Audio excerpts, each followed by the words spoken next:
Welcome to the Blue Room Podcast, an intimate space where we explore ourselves, our lives, and our relationships more deeply through therapeutic conversation. I'm your host, Fantana Shatamsa, and I'm so grateful to be on this journey with you. Oh, man.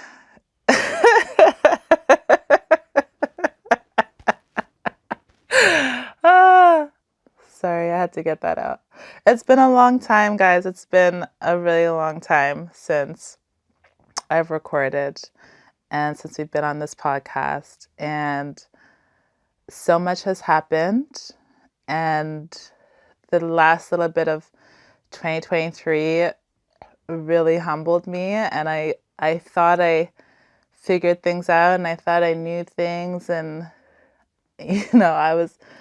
I was feeling like, I've solved some cycles. I've broken some cycles. I've solved some problems, and like the end of last year just went totally to the left, and so had to take a break from the podcast and figure some stuff out.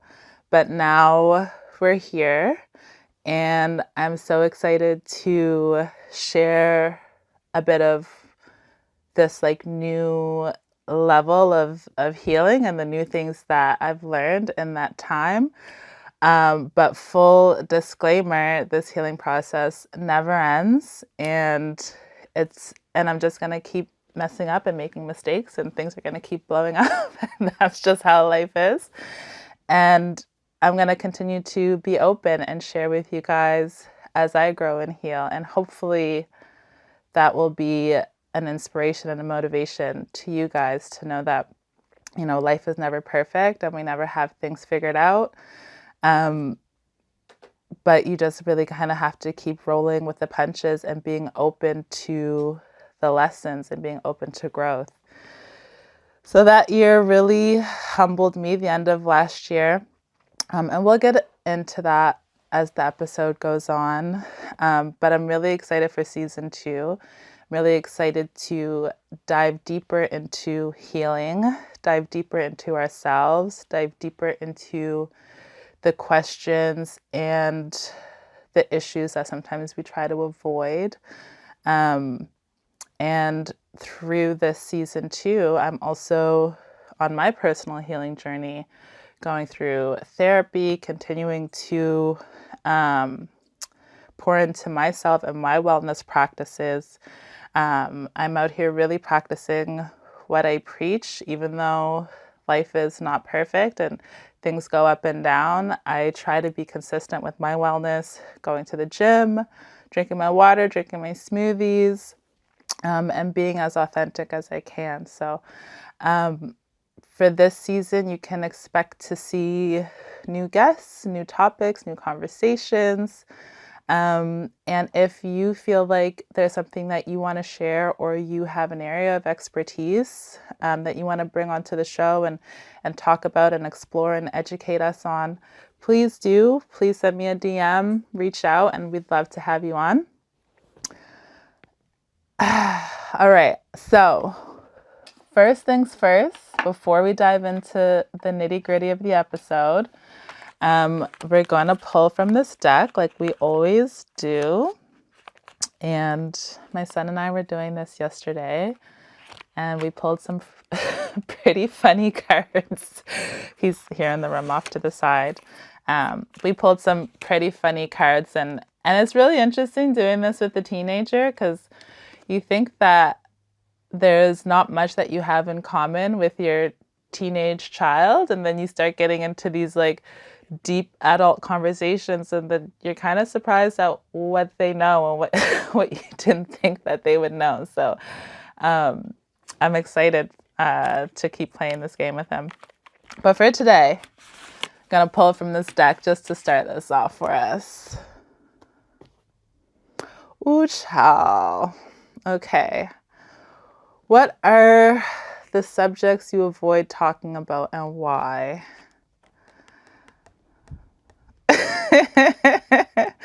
What are the subjects I avoid talking about? I think I'm pretty transparent. for the most part. But there's a real difference.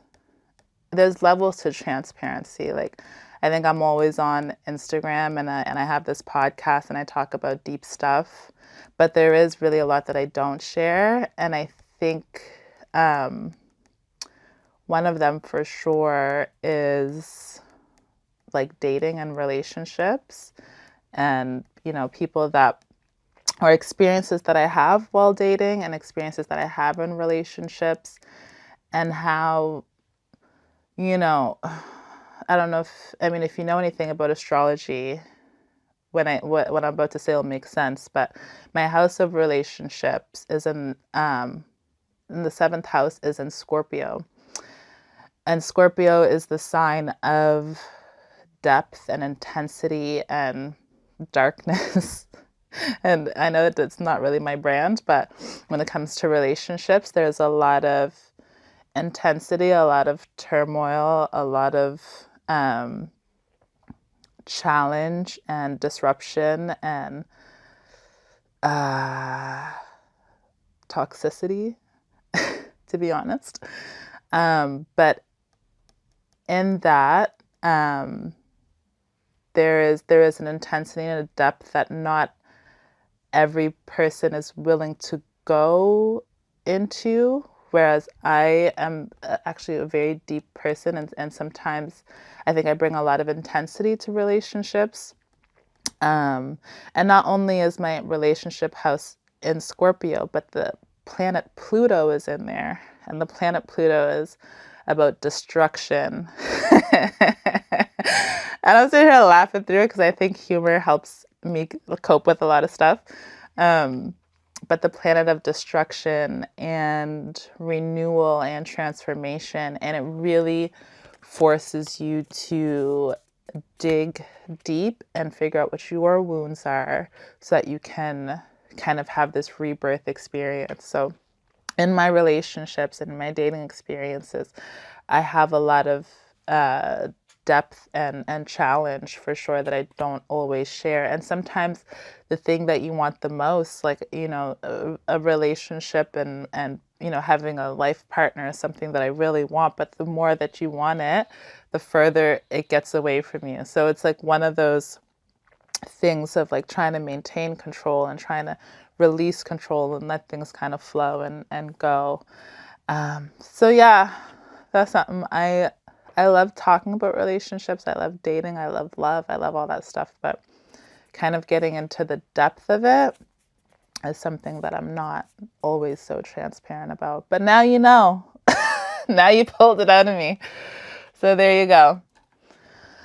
All right, so let's break it down. Let's go back, talk about this last year. And I don't know about how y'all are doing, but are y'all okay? Is everybody okay? Because there's been this really heavy energy. Are you okay?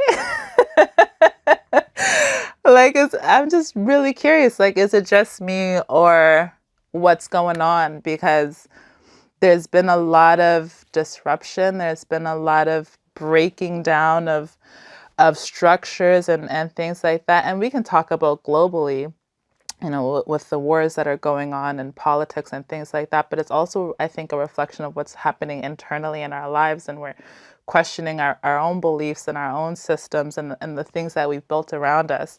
And so all of this has been starting to happen. And there was a moment where, I was really in it, feeling it, what is going on? Why is all this stuff crumbling at once? You can handle one thing, with the whole business thing. You guys can, go back to season 1 and when the business kind of, we went through the rebrand, we lost the commercial space, had those challenges there.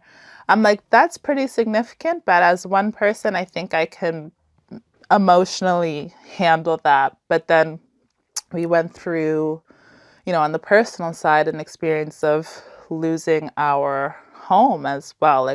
We were renting, it wasn't a purchased home, but we had some issues with the lease and had some issues with the landlord. And as most of you know, this province is going through a housing crisis, and the dependability and the security and stability in housing that we used to have is not there anymore. So it's a free for all. And I know a lot of people that are struggling with finding housing at this time. And it doesn't matter what your, economic status is, doesn't matter, how much money you make, if you're in a partnership, if you have kids, whatever, you don't have, people are struggling to find places to live that never should be in this experience. Nobody should be in this, have this experience. But with that stereotype of, you have a good job and you have this, you should have a place to live. It's not the way that it is anymore in this market. So, kind of lost the business place, then lost the home base. Then it just caused a lot of friction, internally in my personal life. When you're 3 months, living with family and living with friends, and, you have kids that, they can't be with you all the time. And thankfully, their dad stepped in and my family stepped in. But, as a mom, you feel like such a failure. You're like, why can't I provide for my kids? Like, you kind of go through that whole, those whole set of emotions. And it was 3 months that like I was, my suitcase was in my car and be going to stay at this person's house and this person's house, this person's house. It took 3 months to finally, get a solid place for us to stay. Again, really grateful. My kids always had a solid place to stay. It was just me that was floating around. And in that time, of course, like, I'd see them, every day or talk to them every day, made sure that, I was still caring for them. Those are my kids. But you can't do it in the way that you feel like you should be doing it because you don't have that security and stability. So that was like a complete crush, like to my, ego and feeling like, my role, which I take very seriously as a mom. So I had to work through that. It was nothing that I could have done. It's just the market that we're in. Got a place now, and it's really good. But there's still things that keep coming up, like relationships and relationships with their dads, and relationship with my kids, and there's a lot of stuff that personally I'm still trying to work through. And as the season goes on and I continue through therapy, maybe there's things that I might share. Who knows? I don't know. But yeah, it's just to say that like the healing and the growing and the figuring out just never stops. I think now I'm in a point where like I'm in a place of surrender. I don't know if you've ever felt this, but like when so much is going on at once and you just have this opportunity where you're like, okay, do I just keep fighting on every front? Like, do I keep pushing and do I keep resisting and do I keep, wanting to be validated and vindicated? And, I feel like I have my rights and I feel like, I know what's right and my emotions are involved in things. And like keeping up that persona and keeping up that energy and that armor is so exhausting that I had to just be like, okay, I just surrender. Like whatever it is, let it be. And, really at the end of the day, we have no control in life. Like life is going to, life is just going to keep lifing. Like life is just going to keep throwing curveballs. And there's so many beautiful moments in life. Absolutely. Like the fact that like I felt still so protected. I was never like on the streets. I was never, in a place where I didn't have, and there was always provision, there was always protection, there was always people around, and for that I'm so grateful. But life is going to keep, testing and keep refining us and keep, challenging us.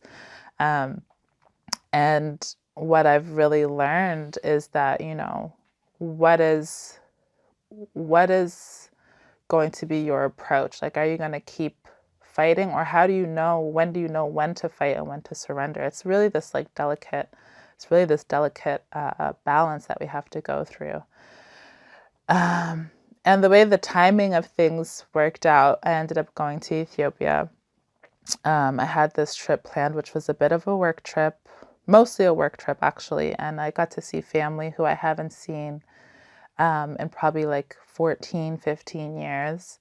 And that trip, as always, being back in the motherland, just like, it just, like, everything you thought that you knew about life, it just throws it all out the window. Like, even as simple as traffic, like, you think you know what traffic is and how to drive a car, and you think you know that you believe that there's rules of the road, and you get onto this continent and you realize it's just a whole different world. It's like Wakanda for real. Like, it's just it's just it's just a whole other world. Like, you cannot go in on this continent with the same perspective and the same, just the same mindset as you have here. Like, traffic was different, food was different, time was different, expectations, relationships, connections, interactions were so different. And people keep asking, like, how was your trip? What was so great about it? And I mean, I did a lot of beautiful things. Like, I went to museums, went to parks, connected with family, got to be there for a couple of major holidays. So you see the whole country kind of come together. And you see this preservation of culture and preservation of tradition in a country that was, really has remained untouched. It really has, not been influenced or colonized. It's been occupied, but it's never. We've still been able to maintain that original culture and that original tradition. And so when you're there and you're seeing people practice, people speak, you're seeing, the language, you're seeing the alphabet, you're seeing how the holidays are, and you're seeing, even the fabric of the clothes, like, everything is so preserved. It's like you're entering this other world. And it was such a beautiful and humbling experience. And I remember just being there, being like, just coming still with my Western mind, and, thinking that I was going to go in there with a plan and an agenda and an itinerary, and that everything was going to go the way that I planned. And people were basically laughing at me. Like, they're like, no, this place doesn't work like that. Like, you're not about to plan 3 days in advance. Like, if something's closed, something's closed. And if we can't show up, we can't show up. And if we don't have electricity, we don't have electricity. Like, you need to just chill out and manage your expectations. Like, so I had to really just kind of come in with this, like, whatever happens, happens attitude. And when I tell you there's no such thing as time there, like, there's no such thing as time. I'd be trying to meet with someone at 12. They'd be like, yeah, I'm going to be there at 12. They'd be showing up at 3 o'clock. That's 3 hours later, as if nothing happened, as if it's not a problem. And I was up since 10, and I'd be up since 10 a.m., ready, rushing, shower, planning the day, and I'm there at 12 waiting, in my hotel room. And, yeah, it's just no big deal. It's no big deal. They just show up when they show up, and, things are open and things are closed. So it just, like, it really made me observe. It really made me, like, think about the kind of productivity culture that we have here, and how, if you're not producing, and if you're not creating, and if you're not working, how you feel anxious, and how you feel like, unproductive, and like you were wasting your days, and that doesn't exist there. So it was really interesting to observe. And I think one of the most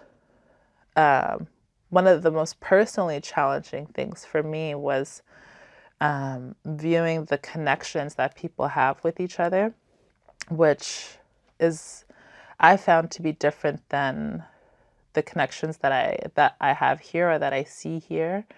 You know, I think that there's a certain depth to relationships there, even if you don't know the person, even if it's a stranger.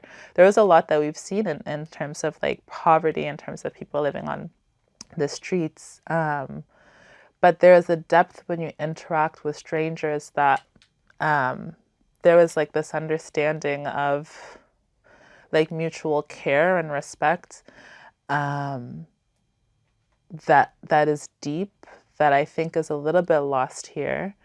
And I think that we tend to keep things surface. And I'm, speaking even for myself, I'm like the friendliest person in the world, but you know, like, can you really depend on each other? Can you like, do we really care for each other? We're so nice, but are we actually kind? Like, can I depend on someone to, take me in for a meal or take me into their home? If someone sees me struggling on the street, or, what's the interaction going to be like? There was a depth there that I believe comes from a connection to God. It's a very spiritual country, very spiritual and connected people. Um, Everyone is fasting at the same time. Everyone is eating at the same time. Everyone is celebrating the holidays at the same time. Everything is shut down. People are marching the streets in our white clothes, carrying our, symbols and our, traditional pieces.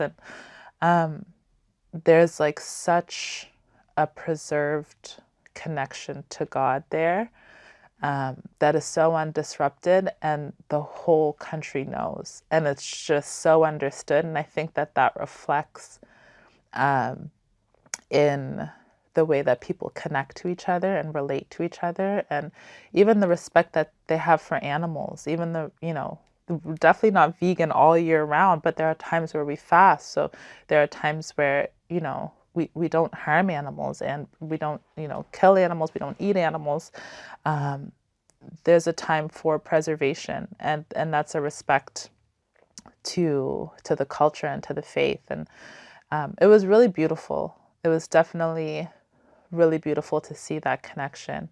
And then it made me, of course, reflect on, where's the connection here? Where's that lack of connection? You know, why do we keep these walls up, and where do these walls come from?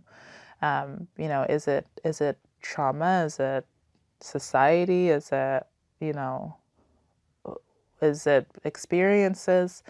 There is this certain wall that I think most people, or some people, have here, um, and and it's okay to have it, but I think sometimes what we end up doing is, creating this wall, and it's like, we're busy, or we have this demand, or we have this, and we have this, and then we're losing our connection to each other. And then all of a sudden, some of us are sitting in a room being like, why am I here alone? Why am I feeling so disconnected? And then we're expecting other people, whether it's friends or family, or someone that you're dating, to start breaking down the walls. And a lot of us are, crying for help, and crying for this connection, and a lot of us are struggling with mental health and things like that. But we have this wall so far built out, and we're just like, when is someone going to come in, and when is someone going to know what to do to break this wall down and to connect with me? And what I've really started to understand is that breaking down of the wall, it happens from the inside out. And the same tools that we use to build that wall from the outside is not going to be the same that we need to break it down from the inside. So on the outside is this hardening that happens. And from the inside, what we need is a softening. And that's the only way that these walls are going to start coming down. And we are just so scared. We're so scared to be vulnerable. We're so scared to take that risk of trusting someone and allowing them the opportunity to possibly hurt us. So these walls are so valid, and they're a protection. And they come from life and they come from lessons. And after having to be strong for so long, and after having to, fight battles on your own, or to heal yourself, or to work through trauma and to deal with stuff, we build up these protections just like we would protect a child or a loved one. We protect and guard our hearts.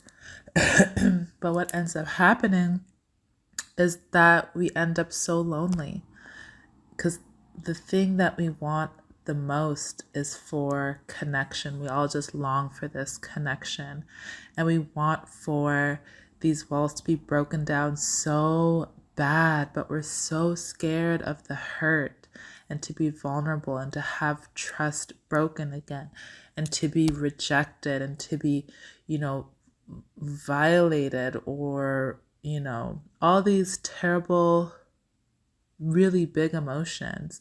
And not to say that someone will do them intentionally, but that's the risk that comes with loving and trusting. And sometimes for some of us, it's not worth the risk. So we keep these walls up, and we keep our expectations so high that no one can come in. There's not even an opportunity for that hurt to happen.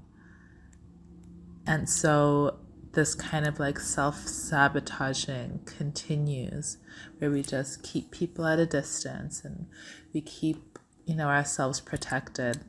Oh, guys. And I think that was probably the biggest thing. And these walls come up in terms of expectations for other people, demands that we put on other people, just unrealistic. Like we're setting the bar so high for ourselves and for other people, and expecting people not to be human and make mistakes, and and it comes with trust and distrust and things like that. But we're kind of missing this human connection.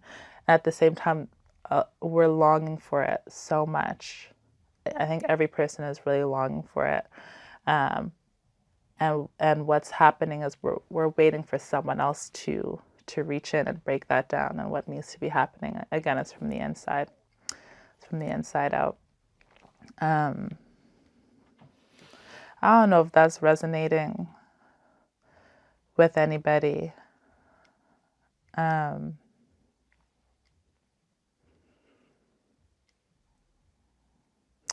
Just seeing what else I wanted to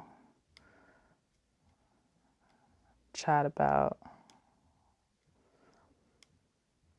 Another thing that I realized, since going through those challenges and being back home, and just coming back even, and taking time to reintegrate into the business and into my work life and into my relationships, is that things really take time for me. And I don't know if anybody relates to this. I think some of us like to jump in both feet 100%, but some of us need to take our time and to really, build things authentically.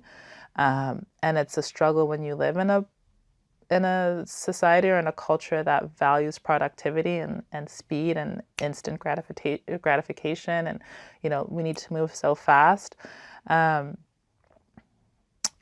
think the challenge has been to slow down, and to really value your time. Make time for what counts. A lot of us, every single one of us, actually have the same amount of time, but we don't have a lot of time, because it's in demand, whether it's through work, or through projects, or through children, or through family. We don't have time. We really don't have time. But what we can do is make time for what's important. We can take the time that we have and carve time out for what we're passionate about, or what's important to us. I've slowed down a lot. I think, you know, and last year, anything that was offered up, whether an event, whether a project, whether a program, whether an opportunity, I was taking every single thing. And then I was so busy with my little pot of time that I wasn't making time for the things that actually mattered. And so on New Year's, I didn't do any resolutions. I didn't even actually, I was out for New Year's in Addis Ababa, but it didn't even clue in. I didn't even clue in that it was a new year till like February. I was still processing so much, and doing my own self-reflecting. But on New Year's, I didn't do New Year's resolutions this year. What I did was write a list of what makes me happy. And I decided to make a commitment to do more of that, to spend more time doing that. So, when someone says to me like, I don't have time, we all have time. We all have time to do what we want. And if you're choosing not to spend your time on that thing, that's fine and I respect that. If I'm, hosting something or offering something and someone says to me, I don't have time to do that, I totally respect that. I Nobody owes me their time, and I don't owe anybody my time either. And it's really important for us to realize that and to make that a priority because our time is so precious. Um, but it's important for us as individuals to make sure that we know when to say, I don't have time, and when to make time. Because if, for example, my son is, really missing me and he wants to spend time with me, which never happens. He's 13, by the way. Just using this as an example. I can have an event, I can have a commitment, I can have, all this stuff. So technically I don't have time. If he calls me up last minute, hey mom, I want to, do this and whatever. Technically I don't have time, but what's important to me? I have the time, really. It's just somewhere else. Can I make time? Can I pull time away from something else and bring it over here?